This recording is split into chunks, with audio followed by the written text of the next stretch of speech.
இப்போ நாம் புளியோதரை மிக்ஸ் எப்படி செய்கிறதுன்னு பார்க்க போகிறோம். அதுக்கு தேவையான பொருள்கள் ஒரு 4-5 ஸ்பூனு எள் எடுத்துக்கணும், ஒரு அரை கப்பு மிளகு எடுத்துக்கணும், ஒரு அரை கப்பு மல்லி எடுத்துக்கணும், ஒரு 1/4 கப்பு வெந்தயம் எடுத்துக்கணும், ஒரு 4-5 காஞ்ச மிளகாய் எடுத்துக்கணும். இதெல்லாம் வறுத்து அரைக்கிறதுக்கு உள்ள பொருள்கள். தாளிக்கிறதுக்கு உள்ள பொருள்கள் இப்போ நாம் பார்க்க போகிறோம். ஒரு 4-5 ஸ்பூன் கடுகு எடுத்துக்கணும், ஒரு அரை கப்பு கடலைப்பருப்பு எடுத்துக்கணும், ஒரு அரை கப்பு நிலக்கடலை எடுத்துக்கணும், தேவையான அளவு உப்பு, ஒரு 4-5 மிளகாய் வத்தல், ஒரு எலுமிச்சை அளவு புளி எடுத்துக்கணும். இப்போ நம்ம வறுத்து அரைக்கிறதுக்குள்ள பொருளை பார்க்கணும். இதோ மிளகாவை நம்ம தனியாக வறுத்து எடுத்துக்கணும். எண்ணெய் இல்லாமல் நாம் இதை எல்லாத்தையும் வறுத்து எடுத்துக்கணும். நல்லா தனித்தனியாக வறுத்தா ஒன்று நல்லா வாசனையாக இருக்கும். அதனால் நாம் மிளகாய் தனியாக வறுத்துட்டு இப்போ மல்லியையும் அது மாதிரி வறுக்கிறோம். வறுத்து எடுத்துட்டு அதுலேயே நாம் மிளகையும் தனியாக போட்டு வறுக்கணும். ஒன்றா வறுத்தா ஒழுங்காக வறுபடாது. அதனால் நாம் இது மாதிரி தனித்தனியாக வறுத்துக்கிட்டோம்னா நல்லாயிருக்கும். மிளகாய் வறுத்த பிறகு நாம் எடுத்து வச்சுருக்கிற வெந்தயத்தையும் எள்ளையும் ஒன்றா வறுத்துடலாம். இதோ வெந்தயமும் எள்ளும் நல்லா வறுத்துடுச்சு. கொஞ்சம் வாசனை வந்த பிறகு நாம் இதையும் தனியாக எடுத்து வச்சிடணும். இதோ நல்லா வறுத்தாச்சு. இப்போ நாம் இதை எல்லாத்தையும் தனியாக ஒரு தட்டில் வச்சு ஆற வச்சிடணும். இப்போ நம்ம புளிக்காய்ச்சலுக்கு தேவையான அளவு எண்ணெய் சேர்த்துக்கணும். எண்ணெய் கொஞ்சம் காஞ்ச பிறகு அதில் எடுத்து வச்சுருக்கிற கடுகை போடணும். கடுகு நல்லா பொரிஞ்ச பிறகு நாம் எடுத்து வச்சுருக்கிற கடலைப்பருப்பு அது கூட சேர்க்கணும்.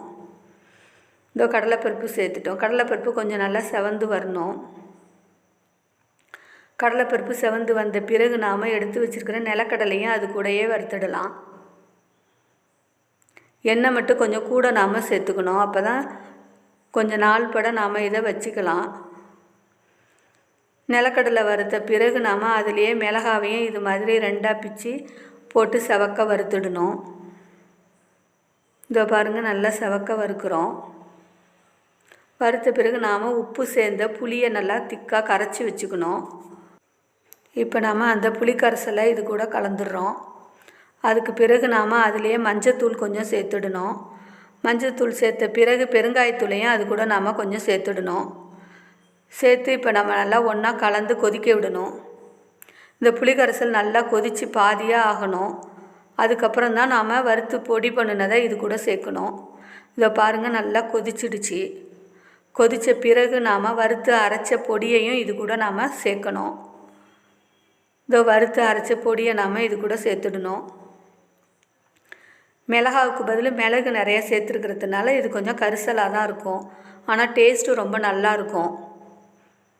இது மாதிரி நல்லா திக்கான பிறகு நாம் எடுத்து ஒரு பாட்டிலில் போட்டு வச்சிடணும். வச்சுட்டா ரொம்ப நாளுக்கு நம்ம கெடாமல் நல்லாயிருக்கும். கடைசியாக நாம் கருவேப்பிலையும் இது கூட சேர்த்துடணும். இதோ நம்மளுக்கு புளியோதரை மிக்ஸ் ரெடி ஆகிடுச்சு. இந்த வீடியோவை லைக் பண்ணுங்கள், ஷேர் பண்ணுங்கள், கமெண்ட் பண்ணுங்கள். நம்ம சேனலை சப்ஸ்கிரைப் பண்ணுங்கள். நன்றி, வணக்கம்.